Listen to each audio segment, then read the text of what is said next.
Hi hello ನಮಸ್ಕಾರ. ನಾನು ನಿಮ್ಮ ಪುರುಷೋತ್ತಮ. ಅತಿ ಹೆಚ್ಚು ಬುದ್ಧಿವಂತ ಮಕ್ಕಳು ಮಾಡ್ತಕ್ಕಂಥ ಅಥವಾ ನೀವು ಅಂತ ಸಾಲಿಗೆ ಸೇರ್ಕೋಬೇಕು ಅಂತ ಹೇಳಿದ್ರೆ ಮಾಡಬೇಕಾಗಿರ್ತಕ್ಕಂಥ 3 ವಿಚಾರಗಳನ್ನ ಹೇಳ್ತಾ ಇದ್ದೀನಿ. ದಯವಿಟ್ಟು ಬರ್ಕೊಳ್ಳಿ. ನೋಡಿ, ಬೆಳಗ್ಗೆ ಎದ್ದ ತಕ್ಷಣ ಅತ್ಯಂತ ಹೆಚ್ಚು ಜನ ಮಕ್ಕಳು ಮತ್ತೆ ದೊಡ್ಡವರು ಮಾಡ್ತಕ್ಕಂಥ ದೊಡ್ಡ ತಪ್ಪು ಮೊಬೈಲ್ ನೋಡ್ತಾರೆ.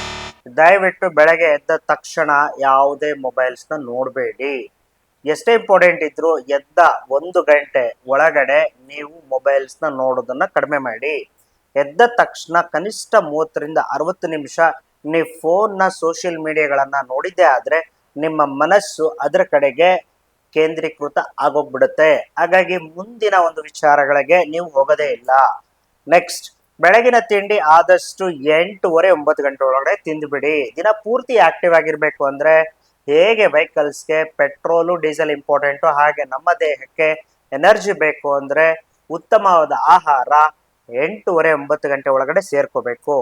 ಮೂರನೇದು, ನೋಡಿ, ನೀವು ಇವತ್ತಿನ ದಿನ ನಾನೇನೇನ್ ಮಾಡ್ಬೇಕು ಅದನ್ನ ನೋಟ್ ಮಾಡಿ ಇಟ್ಕೊಳ್ಳಿ. ಮೋಸ್ಟ್ ಇಂಪಾರ್ಟೆಂಟ್ ಅಂತ ಒಂದು ಟಾಪಿಕ್ಸ್ನ ಬರ್ಕೊಂಡ್ರೆ ಇಂಪಾರ್ಟೆಂಟ್ ಅಂತ ಒಂದು ಟಾಪಿಕ್ ಬರ್ಕೊಳ್ಳಿ, ಲೀಸ್ಟ್ ಇಂಪಾರ್ಟೆಂಟ್ ಅಂತ ಬರ್ಕೊಳ್ಳಿ. ಹಾಗಾಗಿ ಫಸ್ಟ್ ನೀವು ಕಾನ್ಸಂಟ್ರೇಟ್ ಮಾಡಬೇಕಾಗಿದ್ದು ಮೋಸ್ಟ್ ಇಂಪಾರ್ಟೆಂಟ್ ಟಾಪಿಕ್ಸ್ ಅಥವಾ ವಿಚಾರಗಳು. ಹಾಗೇನೆ ಇಂಪಾರ್ಟೆಂಟ್ ಎರಡನೇ ಪ್ರಾಶಸ್ತ್ಯ, ಮೂರನೇದು ಲೀಸ್ಟ್ ಇಂಪಾರ್ಟೆಂಟ್. ನೀವು ಲೀಸ್ಟ್ ಇಂಪಾರ್ಟೆಂಟ್ ನ ಮೋಸ್ಟ್ ಇಂಪಾರ್ಟೆಂಟ್ ಅಲ್ಲಿ ಪ್ಲೇಸ್ ಅಲ್ಲಿ ಮಾಡಿದೆ ಆದ್ರೆ ಮೋಸ್ಟ್ ಇಂಪಾರ್ಟೆಂಟ್ ವರ್ಕ್ಗಳು ಮುಗಿಯೋದೇ ಇಲ್ಲ.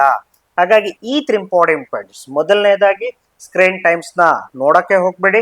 ಎರಡನೇದು ತಿಂಡಿ 8:30-9 ಗಂಟೆ ಒಳಗಡೆ ಆಗೋಗಿರ್ಬೇಕು. ಮೂರನೇದು ಯಾವ ಒಂದು ವಿಚಾರಕ್ಕೆ ಹೆಚ್ಚು ಪ್ರಾಶಸ್ತ್ಯ ಕೊಡಬೇಕು ಅನ್ನೋದು ನಿಮಗೆ ಗೊತ್ತಿರ್ಬೇಕು. ಈ 3 ಇಂಪಾರ್ಟೆಂಟ್ ವಿಚಾರಗಳು ನಿಮ್ಮನ್ನ ಉತ್ತಮ ವಿದ್ಯಾರ್ಥಿಗಳಾಗಿ ನಿರ್ಮಾಣ ಮಾಡುತ್ತೆ.